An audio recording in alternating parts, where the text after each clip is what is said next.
show you how to upload your personal photo right into the template on Canva. So we're going to go over here to this toolbar, hover over Uploads, and then click the Upload Files button. It's going to open your browser for you so you can click around and find your photo. Mine is right here, and then you click Open, and it immediately begins uploading and shows you its progress right here and over here.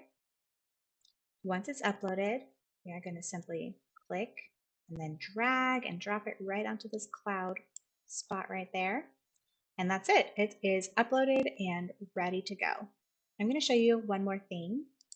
Let's say you have a photo that is not centered, or for some reason upload's not centered, so maybe it looks something like this when you upload.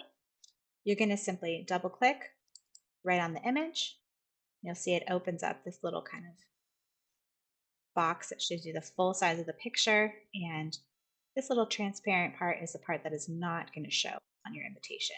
So I am just going to click and drag until my image is where I want it to be.